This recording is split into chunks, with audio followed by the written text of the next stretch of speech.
खाली दिख रहे हैं, वो तो 2 दिन में भर जाएंगे।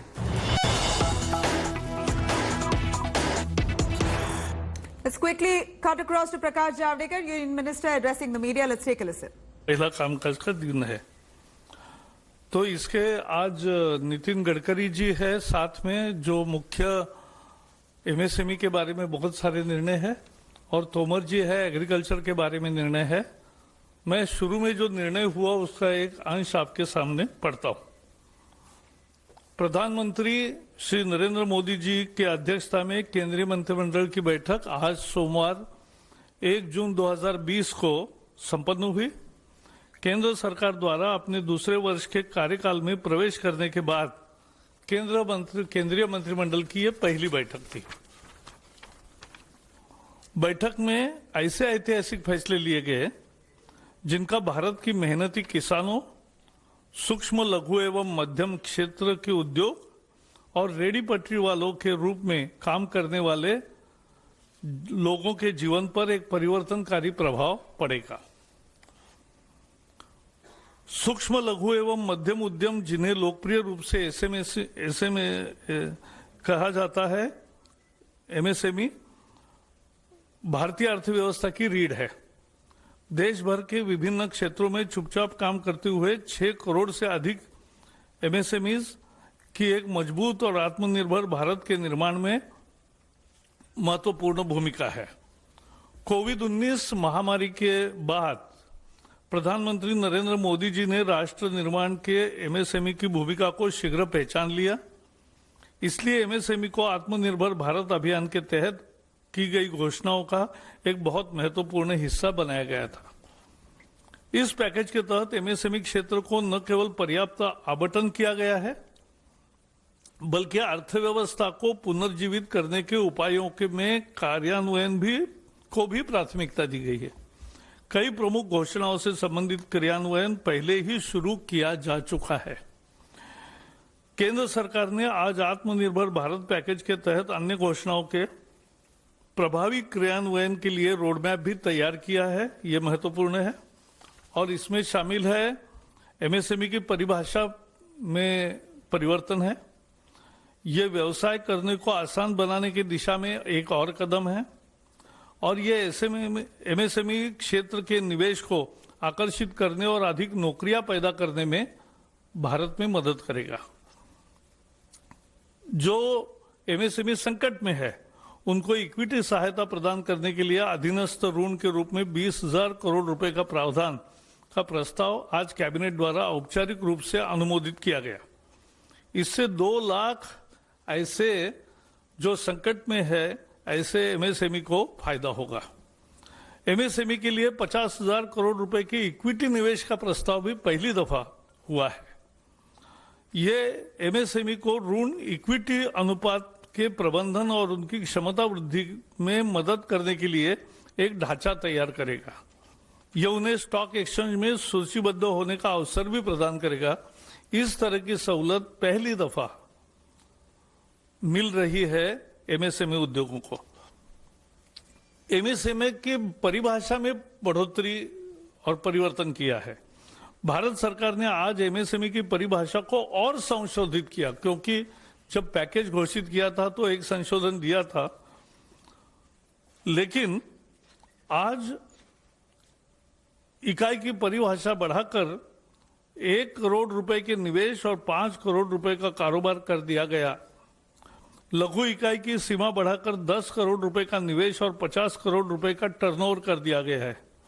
इसी प्रकार मध्यम इकाई का निवेश सीमा बढ़ाकर 20 करोड़ रुपए तथा 100 करोड़ की जगह 250 करोड़ रुपए का कारोबार कर दिया गया है। गौरतलब है कि 2006 में एमएसएमई डेवलपमेंट एक्ट के अस्तित्व में आने के 14 साल बाद यह संशोधन हुआ है।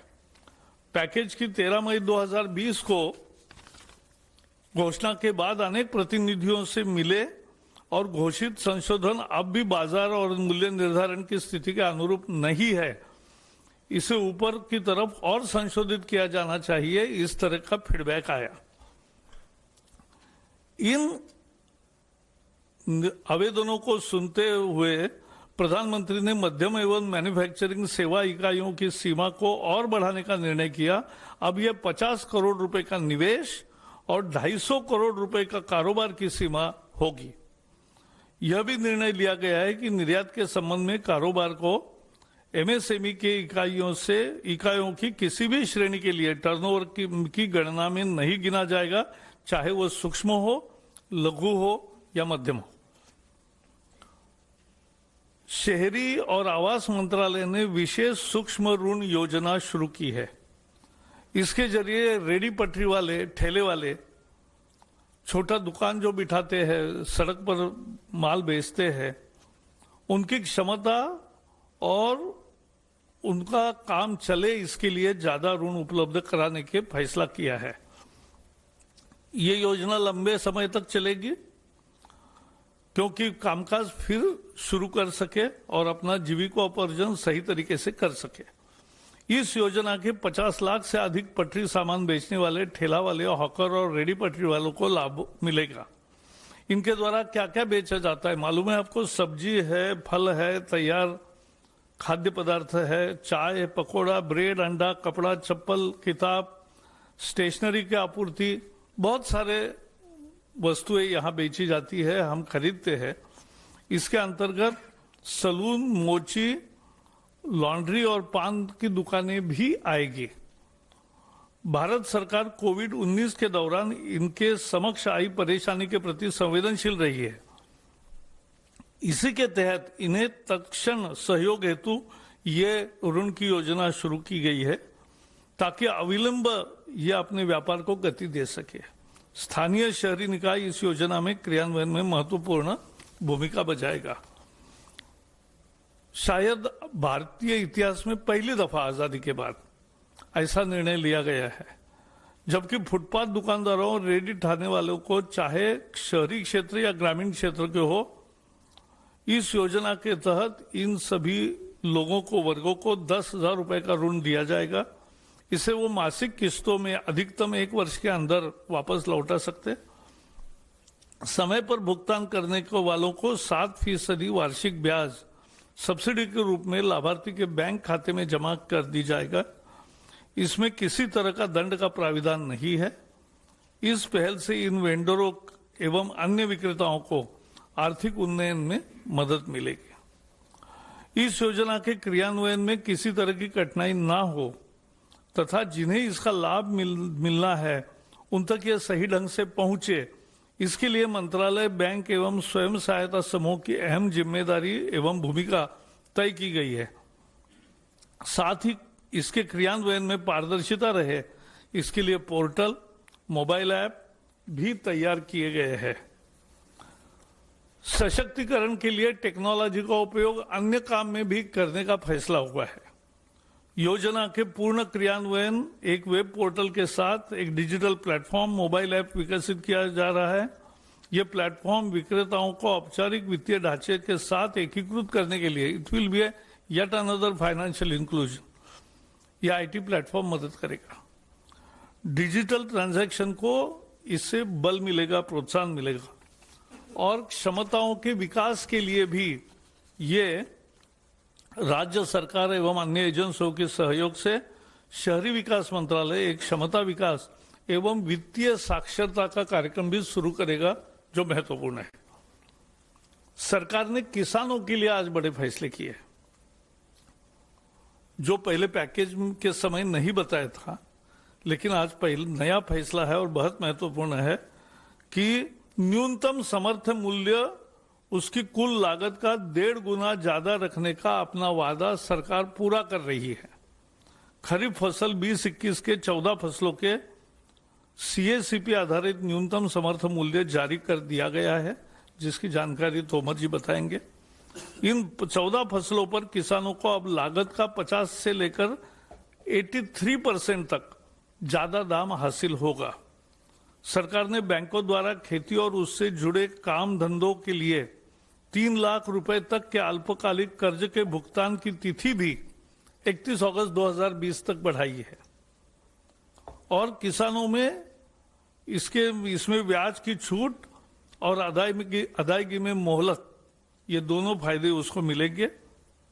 किसानों को 1 मार्च 2020 से 31 अगस्त 2020 के बीच अल्पकालिक कृषि कर्ज की ब्याज में 2% और अदायगी में 3% का फायदा होगा। भारत सरकार द्वारा किसानों को 7% से कर्जा मिलता है।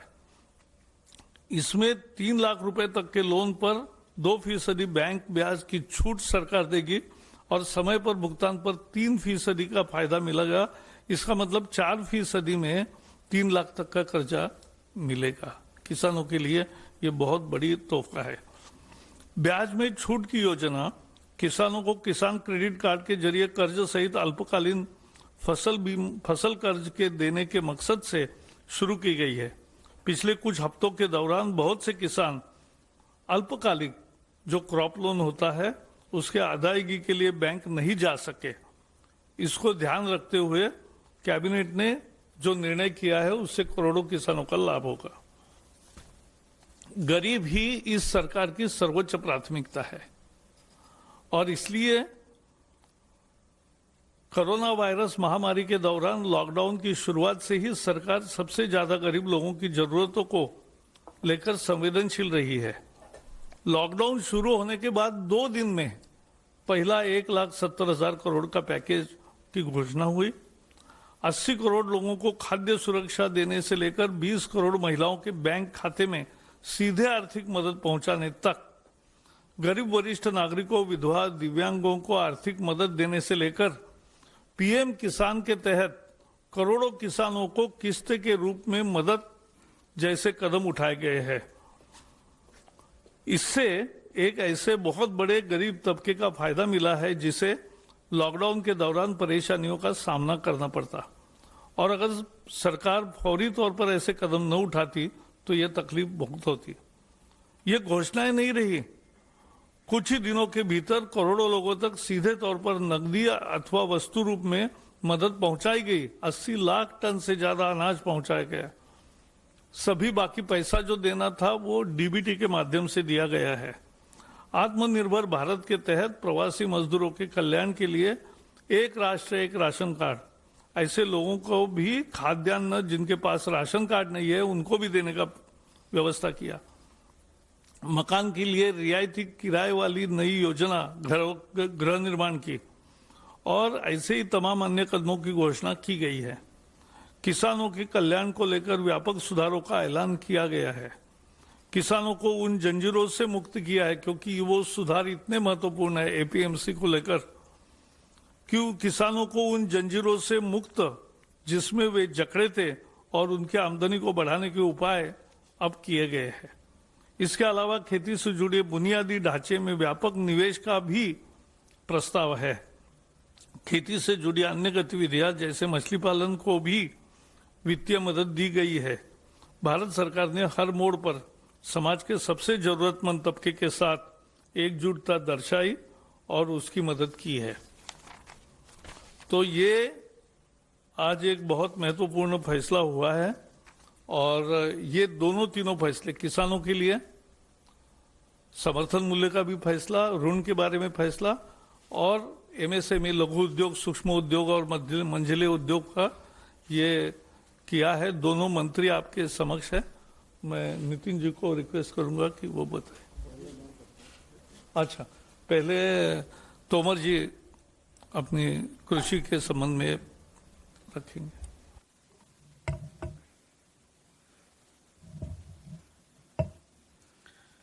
माननीय नितिन गडकरी जी, माननीय प्रकाश जावड़ेकर जी और उपस्थित मित्रों, आज मंत्रिपरिषद की बैठक माननीय प्रधानमंत्री जी की अध्यक्षता में संपन्न हुई, और उस बैठक में विभिन्न मंत्रालयों से संबंधित आम आदमी को राहत और मदद देने की दृष्टि से निर्णय किए गए। उन निर्णयों की कुछ झलक माननीय प्रकाश जी ने अपने वक्तव्य में दी है। मैं उनकी बात को थोड़ा आगे बढ़ाना चाहता हूं।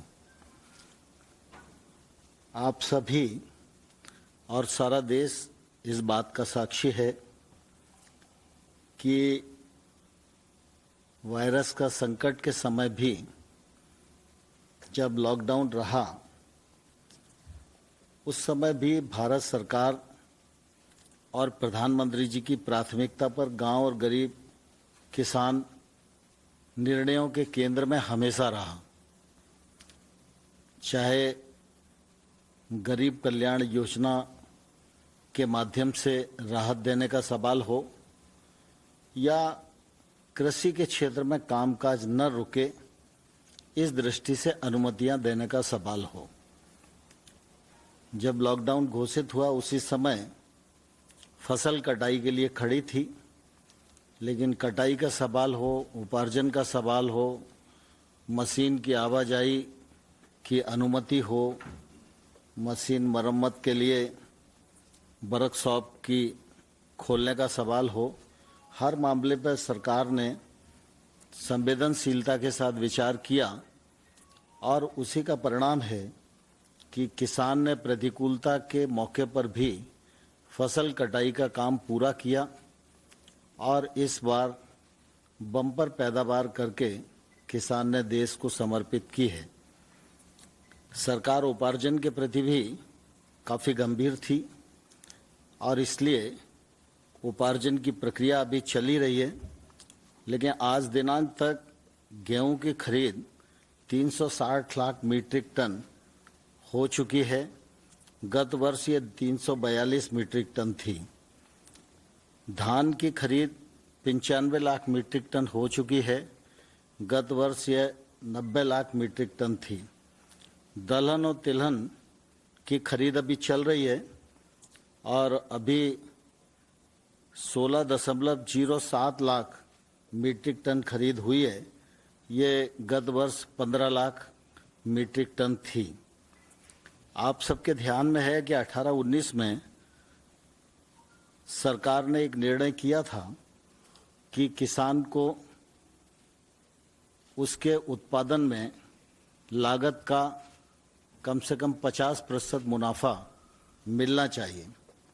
स्वामीनाथन साहब ने एक अध्ययन के बाद अपनी रिकमेंडेशन की थी और ये रिकमेंडेशन काफ़ी देश में घूमती रही, लेकिन माननीय प्रधानमंत्री नरेंद्र मोदी जी के नेतृत्व में इन रिकमेंडेशनों को स्वीकार भी किया गया और अमल भी किया गया और पिछले बार रबी की जो दरें घोषित की गई थी उन्हीं दरों पर ये जो मैंने बताया कि उपार्जन का काम हुआ है।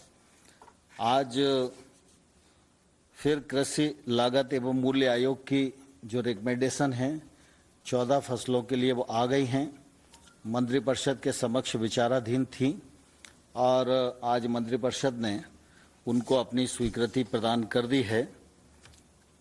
जैसे धान को देखेंगे तो लागत का 50% अधिक मुनाफे को ध्यान में रखते हुए 1868 यह घोषित की गई है। इसी प्रकार से ज्वार हाइब्रिड को देखेंगे तो ये इसमें भी 50% मुनाफा हो, इस दृष्टि से 2620 घोषित की गई है। बाजरा को अगर हम देखेंगे तो 150 उस 83% को ध्यान में रखते हुए 2150 घोषित किया गया है। ऐसे ही रागी में 50% की वृद्धि है, मक्का में 53% की वृद्धि है, तूर अरहर में 58% की वृद्धि है, मूंग में 50% की वृद्धि है, उड़द में 64% की वृद्धि है, मूंगफली में 50% की वृद्धि है, सूरजमुखी में 50% की वृद्धि है, सोयाबीन में 50% की वृद्धि है, तिल में 50% की वृद्धि है, राम तिल में 50% की वृद्धि है और कपास में 50% की वृद्धि है। यह जो कृषि लागत और मूल्य आयोग है, यह सामान्य तौर पर एक पूरा मैकेनिज्म बना हुआ है जिसमें वो लोग मिलकर कृषक की उत्पादन में जो लागत आ रही है और लागत के समय जो जो चीज़ें उपयोग होती हैं, चाहे वो बीज की कीमत हो, खाद की कीमत हो, मानव का श्रम हो, बैल का श्रम हो, मशीन का खर्चा हो, डीजल हो, बाकी सारी चीज़ों को जोड़कर वो ये तय करते हैं कि लागत कितनी आ रही है और उसके ऊपर समर्थन मूल्य कम से कम 50% और उससे अधिक, जैसे मैंने 64 भी बताया, 83 भी बताया, इतना प्रतिशत उसमें बढ़ा है। इसका लाभ निश्चित रूप से किसानों को बड़ी मात्रा में अगले बार होने वाला है। इसी प्रकार से अभी ब्याज छूट स्कीम के बारे में माननीय प्रकाश जी ने जिक्र किया था, तो ये ब्याज छूट योजना भारत सरकार की है। बैंकों का ब्याज हम लोगों को मालूम है कि 9% है। भारत सरकार 2% की अपनी तरफ से सब्सिडी देती है, तो 7% ब्याज पर किसान को कर्ज मिलता है और अगर किसान समय पर उसको चुका दे तो 3% की सब्सिडी उसे और मिलती है। तो ऐसे कुल मिला के अगर समय पर किसान अपना फसली ऋण चुकाने में सफल होता है तो किसान को 4% ब्याज पर कर्ज मिलता है। इस बार आपको ध्यान है कि 31 मार्च भी लॉकडाउन की स्थिति में था, तो उस समय हम लोगों ने सोचा कि 31 मई तक शायद ये ठीक ठाक स्थिति आ जाएगी, लेकिन अभी भी सामान्य स्थिति नहीं है और इसलिए पहले चरण में 31 मई तक उनको छूट दी थी कि वो अपना पैसा जमा कर दें, लेकिन अभी भी ऐसी स्थिति है कि कई जगह खरीद का काम भी चल रहा है, कई जगह बैंक में जाना थोड़ा दुर्लभ ही हो रहा है। इसलिए किसानों के हित में माननीय प्रधानमंत्री जी ने इस तिथि को बढ़ाकर अब 31 अगस्त कर दिया है। 31 अगस्त तक जो किसान अपने ऋण की अदायगी करेगा उसको 4% ब्याज पर ही कर्जा मिलेगा। मैं समझता हूँ ये किसानों के लिए निश्चित रूप से बहुत बड़ी राहत है और इस दिशा में प्रधानमंत्री जी निरंतर सोचते भी रहते हैं। गत वर्ष का भी अगर हम देखेंगे तो सब्सिडी के रूप में 28,000 करोड़ रुपया किसानों के हित में इस कार्यक्रम के अंतर्गत हर किसान की जेब में जाता है। तो इस बार ये थोड़ा और ज़्यादा भी हो सकता है, लेकिन पिछले बार 28,000 करोड़ रुपए की सब्सिडी प्रदान करने की स्थिति आई थी। तो यह ब्याज छूट योजना के अंतर्गत देश भर का किसान ये सोच रहा था कि 31 मार्च को नहीं हो पाया, फिर उसको आशा बंधी 31 मई, लेकिन 31 मई को भी वो अवसर नहीं आ पाया, तो इसलिए फिर 31 अगस्त तक की ये छूट प्रदान की गई है। यह निश्चित रूप से किसानों के लिए बहुत ही लाभप्रद रहेगी। मुख्य रूप से मुझे इतना ही कहना है, बाकी नितिन जी आए हैं अपने सूक्ष्म उद्योगों के बारे में जो बड़े निर्णय हुए हैं उसकी जानकारी। हमारे देश के जीडीपी में 29% कंट्रीब्यूशन एमएसएमई का है। हमारे देश का जो एक्सपोर्ट होता है वो 48% एक्सपोर्ट हमारे स्मॉल, मीडियम और माइक्रो इंडस्ट्रीज के द्वारा होता है। हमारे देश में अभी तक 6 करोड़ एमएसएमई है और इसके आधार पर आज मोटे तौर पर जो आंकड़ेवारी उपलब्ध है उससे 11 करोड़ से ज्यादा जॉब्स एमएसएमई ने दी है। इस एमएसएमई की कोई मूलभूत समस्याएं भी थी और आज प्रधानमंत्री जी की अध्यक्षता में काफी अच्छे और बड़े निर्णय आज हुए हैं और निश्चित रूप से ये निर्णय देश के औद्योगिक विकास में बहुत ऐतिहासिक बदल करेंगे। आपको पता होगा कि 2006 में एक एक्ट पास करके एमएसएमई की व्याख्या की गई थी और वो व्याख्या जो थी वो उसके बाद घोषणा और उसमें आज का बदल, 3 बातों की जानकारी मैं आपको दे रहा हूं। एग्जिस्टिंग यानी सबसे पहले पुराना जो बात थी उसमें मैन्युफैक्चरिंग सेक्टर और सर्विस सेक्टर दोनों अलग किए गए थे और उसमें माइक्रो सेक्टर में इन्वेस्टमेंट यानी टर्म लोन जो होता है जिसमें इक्विपमेंट एंड फिक्स मशीनरी जो होती है, प्लांट एंड मशीनरी इक्विपमेंट, उसकी कॉस्ट वो माइक्रो में 25 लाख थी और टर्नओवर जो था वो 10 लाख का था। अब माइक्रो में जो अनाउंसमेंट हुई थी उसमें इन्वेस्टमेंट 1 करोड़ की हुई और टर्नओवर 5 करोड़ का हुआ। 10 लाख का एकदम 5 करोड़ हो गया। बाद में आज जो मीटिंग हुई उसमें यही कायम रखा हुआ है। फिर दूसरा सेक्टर था स्मॉल सेक्टर। हाँ, एक नई बात हुई है कि इसमें जो मैन्युफैक्चरिंग एंड सर्विस सेक्टर है उसको दोनों को एक कर दिया है, ये अब अलग अलग नहीं रहे। स्मॉल में इन्वेस्टमेंट 5 करोड़ की थी, वो 10 करोड़ की हुई है, और जो टर्नओवर 2 करोड़ का था वो अब 50 करोड़ का हुआ है, यानी 25 गुना बढ़ा है। जो मीडियम इंडस्ट्रीज थी उसके लिए पहले इन्वेस्टमेंट 10 करोड़ थी और टर्नओवर 5 करोड़ का था। जो घोषणा हुई 13 मई को, जो पैकेज हुआ था उसमें इन्वेस्टमेंट हुई थी 20 करोड़ की और टर्नओवर हुआ था 100 करोड़ का। आज प्रधानमंत्री जी की अध्यक्षता में बहुत ही ऐतिहासिक फैसला हुआ, क्योंकि हमने अलग अलग एसोसिएशन से जब इंटरेक्शन किया और अलग अलग प्रकार के एसोसिएशन से इंटरेक्शन करने के बाद सबने हमें ये कहा कि ये जो टर्न लिमिट है ये बढ़ानी चाहिए, और जो एक्सपोर्ट करते हैं हम लोग वो टर्नओवर इससे निकाल देना चाहिए। तो आज हमने उनकी बात भारत सरकार ने स्वीकार की और प्रधानमंत्री जी की अध्यक्षता में ये मीटिंग में निर्णय हुआ कि अब जो प्लांट एंड मशीनरी में इन्वेस्टमेंट होगी, इक्विपमेंट में, वो इन्वेस्टमेंट 50 करोड़ तक रहेगी। जो 20 करोड़ की घोषणा थी वो 50 करोड़ हो गई, और जो टर्नओवर था, जो 100 करोड़ हुआ था, वो 250 करोड़ रुपए हो गया। तो इसके कारण एमएसएमई को काफी बड़ी राहत मिल जाएगी। ये बहुत बड़े प्रमाण पर इसका फायदा हमारे इंडस्ट्री को होगा। पर यह करते समय इसके साथ और एक फैसला लिया गया कि चाहे माइक्रो हो, चाहे स्मॉल हो, चाहे मीडियम हो, वो जितना एक्सपोर्ट करेंगे वो एक्सपोर्ट का टर्नओवर इसमें नहीं पकड़ा जाएगा।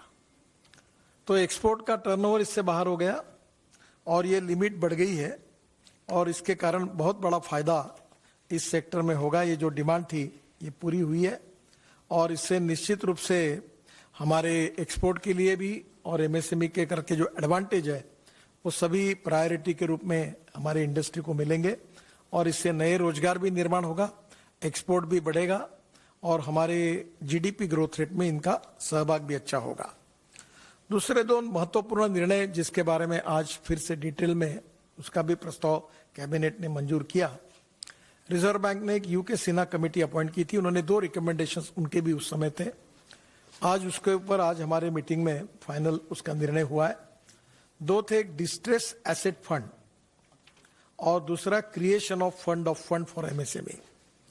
ये डिस्ट्रेस एसेट फंड जो है, आपको पता है कि एमएसएमई इस समय कठिन परिस्थिति से गुजर रही है, और आपको ये याद होगा कि मैंने मार्च में पार्लियामेंट में शायद 12 या 13 मार्च के दरम्यान एक जवाब दिया था। तब हमारे बैंकिंग सेक्टर ने 6 लाख एमएसएमई को रिस्ट्रक्चर किया था, और ये मुदत 31 मार्च में थी। बाद में आदरणीय वित्त मंत्री जी की अनुमति से ये मुदत हमने 31 दिसंबर तक की है, और इसमें करीब 25 लाख एमएसएमई जो अड़चन में है उनका रिस्ट्रक्चर होने की उम्मीद है। अब ये जो फंड ऑफ फंड हमने जो क्रिएट किया हुआ है, ये बहुत ही आधार पर जो कमजोर एमएसएमई है, जो आर्थिक दृष्टि से एनपी अकाउंट हो गया है, बंद पड़ी हुई है, उनके कारण सबसे बड़ा इसका रिस्ट्रक्चरिंग करने के लिए उसका उपयोग होगा, उससे वो इंडस्ट्री वायबल हो जाएगी। ये डिस्ट्रेस्ड एसेट फंड जो बनाया गया है ये 4000 करोड़ का है, जिसके लिए आज अनुमति मिली है। अब ये 4000 करोड़ में आपको पता होगा कि एमएसएमई की कोई भी स्कीम जो बैंक लोन देती है, तो पहले भारत सरकार, हमारा विभाग, अगर 1 लाख करोड़ का अगर लोन देती है तो उससे 1.5% यानी 1500 करोड़ हम लोग CGTMSE करके इंश्योरेंस ट्रस्ट है, हम उसमें पैसे भरते हैं और वो 75% लोन की गारंटी लेता है। तो ये जो 4000 करोड़ रुपए है, ये जो फंड मंजूर हुआ है, इसको वैसे 10 गुना होना चाहिए, पर ये स्ट्रेस एसेट है, एनपीए में आए हैं, रिस्क है थोड़ी, तो 5 गुना करके ये होगा 20,000 करोड़ का। और ये 20,000 करोड़ का फंड है, इसमें सबसे इंपॉर्टेंट चीज यही है कि जिस एमएसएमई की ऋण जो है, इसको उनको हर जो अड़चन में आई है, प्रेजेंटली जो हमारे एनपीए के नॉर्म्स है, इसमें रिस्ट्रक्चरिंग हो नहीं सकता क्योंकि पॉलिसी में ये बैठते नहीं। तो उस यूनिट को प्रोप्राइटर के गारंटी पर हम मैक्सिमम 75 लाख और कुल निवेश के यानी जितना उसने लिया उससे 15%, जो ज्यादा होगा उतने पैसे उसको देंगे और ये पैसे भारत सरकार की ओर से इस फंड से जाएंगे। ये ऐड होने के बाद जो एनपीए के नॉर्म्स में जो अकाउंट नहीं बैठ रहा था उसका रिस्ट्रक्चर हो जाएगा और बंद हुई एमएसएमई चालू हो जाएगी। तो करीब इसका 2 लाख एमएसएमई यूनिट को फिर से शुरू करने में जो वो विशेष रूप से डिस्ट्रेस में है उनको इसका फायदा होगा। और ये फंड की आज मंजूरी आज कैबिनेट ने दी है और ये 20,000 करोड़ ये फंड का उपयोग होगा। दूसरा इंपॉर्टेंट निर्णय ऐसा हुआ है कि विशेष रूप से आपको पता है कि हमारे बड़े इंडस्ट्री जो होती है, जो आप 3 बातों में वर्ल्ड में इकोनॉमी में चर्चा होती है, इंश्योरेंस इकोनॉमी, पेंशन इकोनॉमी और शेयर इकोनॉमी। और ये जो बड़े इंडस्ट्री है इनके शेयर स्टॉक एक्सचेंज में लोग लेते हैं, खरीदते हैं, ये आपको पता है। एमएसएमई को ये सहूलियत नहीं थी, तो अभी हमने एक 10,000 करोड़ का शुरुआती योगदान दिया है और इस फंड को बाकी के फंड ऐड करके ये 50,000 करोड़ का फंड बनेगा। और जो एमएसएमई एक्सपोर्ट करती है, जिनका टर्नओवर अच्छा है, जीएसटी रिकॉर्ड अच्छा है, आपको याद होगा कि बीच में नेशनल स्टॉक एक्सचेंज मुंबई में मैंने 20 एमएसएमई को कैपिटल मार्केट के लिए उसका लॉन्चिंग किया था। तो अब कुछ एमएसएमई हजार करोड़ का एक्सपोर्ट करती है, उन्हें बैंक के ऊपर डिपेंड होने की कोई आवश्यकता नहीं है। तो हम उनको पहले ही उनके फंड के लिए हम उसमें हमारी इक्विटी खरीदी करेंगे। वो मैक्सिमम 15% है, जो भी है उसकी फंड उसमें हम खरीद सकते हैं और ये इक्विटी के कारण उनको स्ट्रेंथ मिलेगी।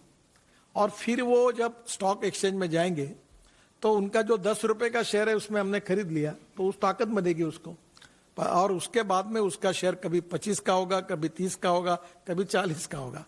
और शेयर मार्केट आपको पता है, तो जैसे वो शेयर अगर 30-40 का होगा तो हम अपने शेयर बेच देंगे और फिर हम वापस आ जाएंगे और दूसरे को पैसे देंगे। तो इस प्रकार से जो अच्छे यूनिट्स हैं, जिनका बैलेंस शीट अच्छी है, जिनका टर्नओवर अच्छा है, जिनका रेटिंग अच्छा है और जिनका GST record, turnover record bank का अच्छा है, ऐसे लोगों को हम क्राइटेरिया करके इस प्रकार का मार्केट में जिनका लिस्टिंग हो सकता है, ऐसे एमएसएमई को हम पूरा ताकत देंगे और इसके कारण ये भी एक बहुत बड़ी स्ट्रेंथ मिल जाएगी। इससे एक्सपोर्ट भी बढ़ेगा और ये यूनिट भी स्ट्रांग बनेगी। तो ये 2 फंड है, creation of fund for MSME, जिसका आज 50,000 करोड़ की शुरुआत होगी और ये रिवॉल्विंग फंड होते होते मैं थोड़ा ऑप्टिमिस्टिक सोचता हूँ 3-4 साल में ये 2 लाख करोड़ भी हो सकता है। तो ये एक को दिया, एक से निकाला, दूसरे को दिया, दूसरे से तीसरे को दिया, धीरे धीरे हमारी एमएसएमई ये शेयर मार्केट की तरफ, स्टॉक एक्सचेंज की तरफ जाएगी और जो अच्छा परफॉर्मेंस दिखाएंगे उनको बाहर से फिर जनता उसमें निवेश करेगी और ये एक बहुत अच्छा गेटवे इसके कारण ओपन हुआ है। तो ये दोनों निर्णय फंड्स के बारे में, एक डिस्ट्रेस एसेट फंड और दूसरा ये फंड ऑफ फंड, और उसके साथ एमएसएमई की डेफिनेशन बदलने का जो निर्णय हुआ है, ये अपने आप में आज तक के इतिहास में, ये 2006 में था, बहुत बार ये डेफिनेशन बदलने के प्रयास किए गए थे पर वो संभव नहीं हुए। इस बार पूरी तरह प्रधानमंत्री जी ने इसको पूरा सपोर्ट किया, वित्त मंत्री जी ने किया और मैं एमएसएमई मंत्री होने के नाते देश के तमाम उद्योजकों की ओर से, जो डिपार्टमेंट सबसे ज़्यादा रोजगार निर्माण करता है, जो डिपार्टमेंट सबसे ज़्यादा एक्सपोर्ट में कंट्रीब्यूट करता है और जो डिपार्टमेंट देश की वेल्थ में बैकबोन है, ऐसे डिपार्टमेंट में इन लोगों को स्ट्रांग करने का एक बहुत इम्पोर्टेंट पहल आदरणीय प्रधानमंत्री जी ने की है। इसके बहुत अच्छे परिणाम आने वाले समय में, इस संकट के समय में निश्चित रूप से उपयोगी होंगे और आएंगे। मैं प्रधानमंत्री जी का बहुत बहुत अभिनंदन इस विभाग का मंत्री होने के नाते इन तीनों निर्णय के लिए करता हूं। बहुत धन्यवाद नितिन जी। रेडी पटरी वालों के लिए जो पहली दफा ऐसी स्कीम बनी है कि 10,000 रुपए उनको बहुत सहूलत से ऋण मिलेगा, उस योजना का नाम भी तय हुआ है। वो है PM Swanidhi, prime minister street vendors Atmanirbhar Nidhi. PM Swanidhi, prime minister street vendors Atmanirbhar Nidhi. सो ये एक नाम दिया गया है और मुझे पूरा विश्वास है कि पीएम स्वनिधि बहुत लोकप्रिय होगा। जैसे दोनों ने बताया, किसानों के लिए और एमएसएमई के लिए बहुत अहम फैसले हुए हैं। अब उन्हीं मुद्दों पर आपको कुछ सवाल है तो जरूर पूछिए, क्योंकि बाकी सवालों के लिए हम आपके स्टूडियो में यानी वर्चुअली अभी आते हैं, तो आते हैं तब चर्चा कर ही सकते हैं। नंबर 18। गडकरी साहब, मेरा सवाल यह है कि जो एमएसएमई की परिभाषा 250 करोड़ रुपए की गई है और इमरजेंसी क्रेडिट गारंटी जो स्कीम थी उसमें 100 करोड़ रुपए की बात की गई थी, तो क्या 250 करोड़ रुपए वालों को भी फायदा मिलेगा? और दूसरा सवाल यह है कि डिस्ट्रेस फंड में रेट ऑफ इंटरेस्ट क्या होगा? 1 जुलाई से ये व्याख्या, क्योंकि हमारी सॉफ्टवेयर और मैंने जल्दी करने की कोशिश की थी, पर वो साधारणतः इसको पूरा ये करने के लिए 1 जुलाई से, आज ऑर्डिनेंस पर मैंने फाइल पर सही कर दी है, कल उसका और ये निकल जाएगा नोटिफिकेशन, गैजेट नोटिफिकेशन। 1 जुलाई के बाद इस स्कीम का फायदा होगा। ये जो फंड के बारे में आपने बात की है, इसके बारे में स्वाभाविक रूप से ये जो हम इक्विटी के रूप में दे रहे हैं, उसके ऊपर इंटरेस्ट जो है वो भारत सरकार का फंड है, तो वो लगाने के बारे में अभी निर्णय नहीं हुआ, पर वो कम से कम लगाने की कोशिश करेंगे। वो जो उसके लोन पर जो इंटरेस्ट होगा वही लगेगा।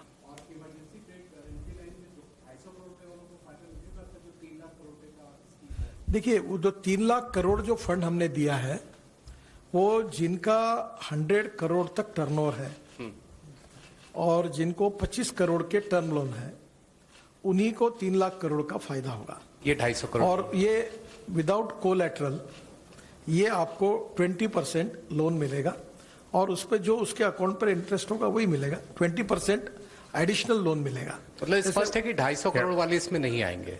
नहीं आएंगे। 114। 1 जुलाई के बाद आएंगे। जी मंत्री जी, एसएम आसिफ इधर आपके सामने मेरा सवाल है, मैं सामने हूँ।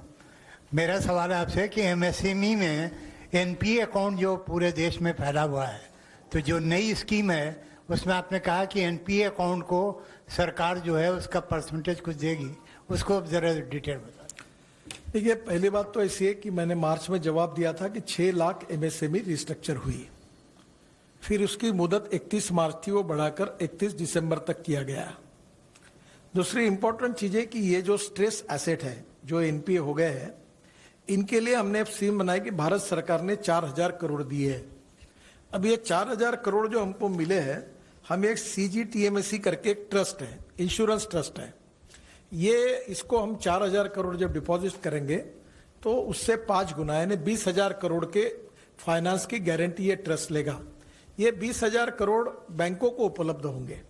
फिर जो एमएसएमई जो है, जो एनपीए हो गई है, स्ट्रेस है और आज के रूटीन नॉर्म्स में नहीं बैठ रही है, फिर ये 20,000 करोड़ में से उसका जो प्रोपराइटर होगा उसके गारंटी पर हम उसको ये फंड में से इक्विटी देंगे। जैसे इक्विटी देंगे तो उसकी बैलेंस शीट बदल जाएगी और बैलेंस शीट बदल जाएगी तो जो एनपीए नॉर्म्स के कारण जो नहीं हो सकता वो काम हो जाएगा। तो उसके बाद 2 लाख एमएसएमई जो आज के कानून में रिस्ट्रक्चर नहीं हो सकती, वो 20,000 करोड़ का फंड यूज करने के कारण वो रिस्ट्रक्चर हो जाएगी और वो जो बंद पड़ी हुई एमएसएमई है, अड़चन में है, एकदम आखिरी में, उन लोगों को एक प्रकार से ऑक्सीजन मिलकर वो फिर से बाहर आएगी।